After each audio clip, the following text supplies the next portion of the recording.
প্রিয় দর্শক, প্রীতি নিন, শুভেচ্ছা নিন। আপনাদের সামনে হাজির হয়েছি আমি একা নয়, দ্বৈতভাবে। আমার সঙ্গে মুখোমুখি হয়েছেন আজকে মনোজ দাস বলছি। বাংলাদেশের জাতীয় নিরাপত্তা উপদেষ্টা খলিলুর রহমান দিল্লি এসেছেন এবং তার এই দিল্লি সফরে তিনি কি করছেন, কি কথা হলো ভারতের জাতীয় নিরাপত্তা উপদেষ্টার সঙ্গে, এই সব বিষয় নিয়ে শুধু ভারত নয়, বাংলাদেশেরও বিভিন্ন সংবাদপত্র, ইউটিউব, তাদের মধ্যে জল্পনার শেষ নেই। আমার আজকের এখনকার এই প্রতিবেদনটি এই বিষয়টিকে নিয়ে।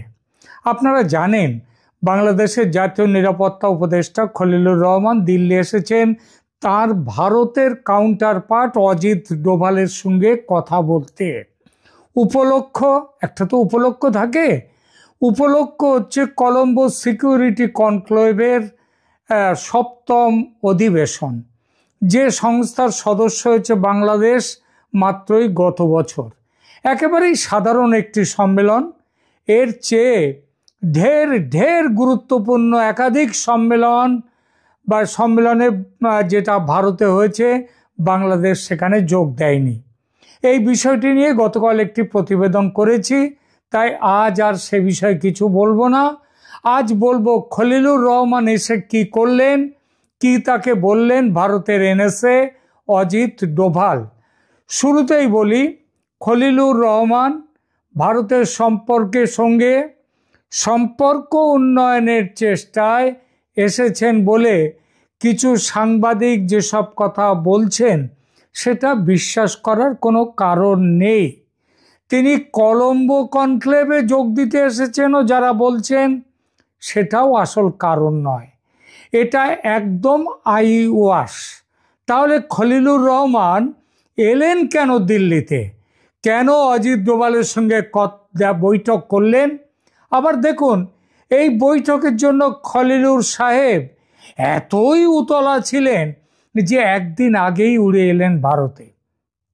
এইসব ঘটনা একটা ইঙ্গিতই দেয়, সেটা হলো বৈঠকটি নিয়ে খুবই উত্তেজিত বা সিরিয়াস ছিলেন খলিলুর রহমান। এবং খলিলুর রহমান সিরিয়াস হওয়া মানে মোহাম্মদ ইউনূসের সিরিয়াস হওয়া, আর ইউনূস সিরিয়াস হওয়া মানে বাংলাদেশের বর্তমান শাসকদের এবং যে দলগুলো এই সরকারের সঙ্গে আছে তারা সবাই সিরিয়াস। ওই জামাত, বিএনপি, এনসিপি, এরা সব সিরিয়াস। মনে রাখা ভালো, খলিলুরের সফরে জামাতের আপত্তি থাকলে এই সফরে তিনি আসতেন না।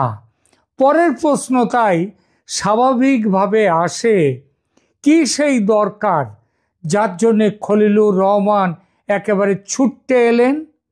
বলা হচ্ছে অজিত ডোভালের আমন্ত্রণ পেয়ে এসেছেন তিনি। আমন্ত্রণ কিন্তু গেছে ওই কলম্বো কনক্লেভের আয়োজক দেশ হিসেবে, কোনো ব্যক্তিগত ভালোবাসাবাসী থেকে নয়। এর আগে গত অক্টোবরে, এই 1 মাস আগে, এবারের চেয়ে অন্তত 100 গুণ বেশি 2টি আন্তর্জাতিক সম্মেলন হয়েছিল দিল্লিতে।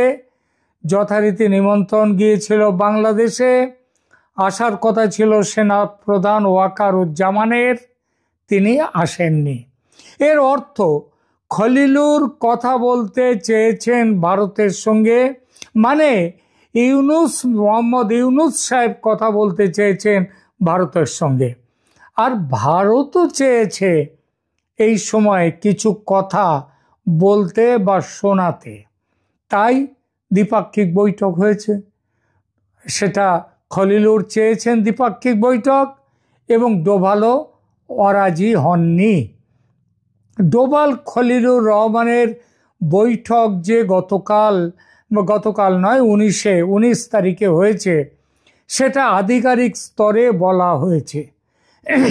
তবে কি কথাবার্তা হয়েছে সে বিষয়ে দুই দেশের সরকারি মহল কিছু বলেনি। তবু খবর তো আর চাপা থাকে না। বিশেষ করে এই বৈঠকে দুই দেশের পক্ষেই বেশ কিছু অফিসারও হাজির ছিলেন এবং যাকে বলে একেবারে মুখিয়ে ছিলেন খবরের খোঁজে থাকা সাংবাদিকদের দল।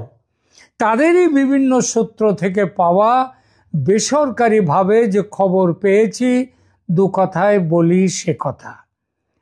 বার্তালাপের পশ্চাৎপটে ছিল ভারতের পক্ষ থেকে মুখ্যত তিনটি বিষয়। এক, পাকিস্তানের সঙ্গে বাংলাদেশের অতিরিক্ত প্রেম কিভাবে ভারতের মাথা ব্যথার কারণ হয়ে উঠেছে সে ব্যাপারটি বাংলাদেশকে ভালো মতো বুঝিয়ে দেয়া।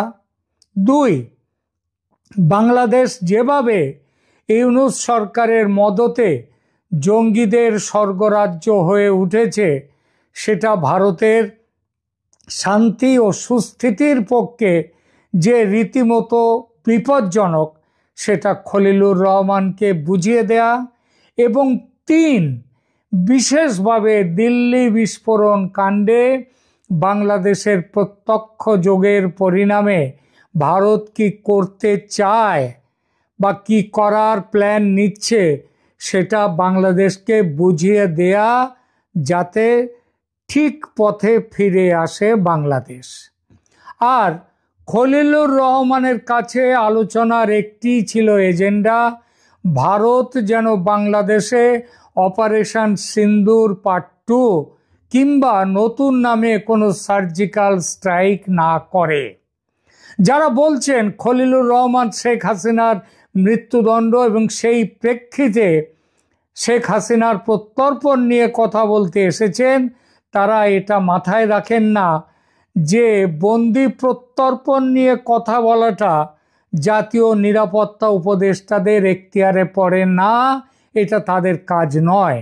সুতরাং হাসিনার প্রত্যর্পণ নিয়ে 1 মিনিটের আলোচনাও হয়নি দুজনের দ্বিপাক্ষিক বৈঠকে, এবং সেই বৈঠকটা কিন্তু 2-5 মিনিটের জন্য হয়নি, প্রায় 1 ঘন্টা 40 মিনিট 2 ক্ষেপে সেই বৈঠক হয়েছে গত 19 তারিখে। আমার কাছে যে খবর এসেছে সেটা হলো অজিত ডোভাল বাংলাদেশের একের পর এক ভারত বিরোধী পদক্ষেপ নিয়ে ভারতের প্রচণ্ড উষ্মার কথা স্পষ্ট করে বলেছেন। একাধিক বার 7 সিস্টার্স নিয়ে প্রধান উপদেষ্টার ভীষণ রকমের বিতর্কিত মন্তব্য, প্রাক্তন সেনাকর্তা তথা ইউনূসের অন্যতম কাছের মানুষ ফজলুর রহমানের চীনকে নিয়ে ভারত আক্রমণের প্রস্তাব, এরকম একের পর এক প্রসঙ্গ তুলেছেন অজিত ডোভাল। সর্বশেষ ভারতের 7 সিস্টার্স এবং পশ্চিমবঙ্গ সহ বিস্তীর্ণ এলাকাকে বাংলাদেশের মানচিত্রে অন্তর্ভুক্ত করা এবং সেই মানচিত্র সম্বলিত বইটি পাকিস্তানি জেনারেল সাইর শামসাদ মির্জাকে কেন দিয়েছেন মোহাম্মদ ইউনূস, কোন কথা কোন ছবি মাথায় রেখে, এই প্রশ্নটি করেন অজিত ডোভাল। খলিলুর রহমান এই বিষয়টিতে সরকারের সম্পৃক্ততা এড়িয়ে গিয়ে ওটা শিল্পীদের শিল্পকর্ম বলে বিষয়টি হালকা করার চেষ্টা করেন।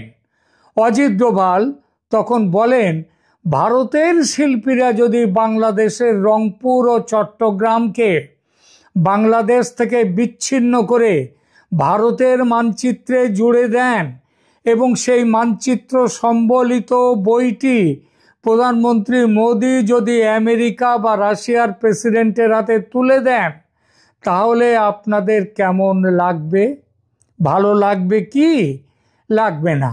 পাকিস্তানের ISI এর মদতে ও বাংলাদেশের সরকারের প্রশ্রয়ে বাড়ন্ত হওয়া জঙ্গিরা খোয়াব দেখছে ভারত দখল করে গজওয়াতুল হিন্দ প্রতিষ্ঠা করবে, তারা গ্রেটার ইসলামিক বাংলাদেশ তৈরি করবে। ISI এর কর্তারা ঘন ঘন বাংলাদেশ সফর করছে, হাফিজ সাঈদের জঙ্গি সংগঠনের নেতারা রংপুর যাচ্ছে, লালমনিরহাট ঠাকুরগাঁওয়ে জঙ্গিরা প্রশিক্ষণ নিচ্ছে। আর ভারত সব কিছু গভীরভাবে দেখছে। তবে দেখার পালা শেষ করে এবার যে কাজে নামার প্ল্যানে পালায় ভারত এসছে, সেটাও ভারতের পক্ষ থেকে অজিত ডোভাল বলে দিয়েছেন। প্রতিরক্ষা মন্ত্রী রাজনাথ সিং একেবারে স্পষ্ট ভাষায় কয়েকদিন আগে বলেছেন ভারত যুদ্ধ চায় না বাংলাদেশের সঙ্গে, কিন্তু বাংলাদেশের মাটি থেকে ভারত বিরোধী কাজকর্ম হলে, ভারতকে অস্থির করার চেষ্টা হলে অনিচ্ছার সঙ্গে সামরিক অভিযানে নামতে বাধ্য হবে ভারত। আর তার দায় পুরোটাই পড়বে যে বাংলাদেশের ওপরে। সেটা গতকাল 19 তারিখের বৈঠকে আর একবার স্পষ্ট করে দিয়েছেন অজিত ডোভাল। এই প্রসঙ্গে উঠেছে দিল্লি বিস্ফোরণ কাণ্ডে বাংলাদেশের জড়িত থাকার প্রসঙ্গ। দুজন বাংলাদেশি জড়িত নয়, শুধু বাংলাদেশের জড়িত থাকার প্রসঙ্গ। ভারতীয় গোয়েন্দারা জেনেছেন শুধু দুজন বাংলাদেশি যে বোমা বিস্ফোরণ কাণ্ডে ফ্রন্টম্যান ছিল তাই নয়, এই ষড়যন্ত্রে বাংলাদেশের সন্ত্রাসবাদীদের সঙ্গে দুজন সরকারি উচ্চপদস্থ কর্মকর্তাও ছিলেন। তাদের পুরো নাম ধাম খলিলুর রহমানকে দিয়েছেন অজিত ডোভাল। সেই সঙ্গে এটাও বলে দিয়েছেন এদের প্রত্যেককে গ্রেপ্তার করে ভারতে সন্ত্রাসবাদী হামলা চালাবার অপরাধে বিচারের জন্য ভারতীয় কর্তৃপক্ষের হাতে তুলে দিতে হবে।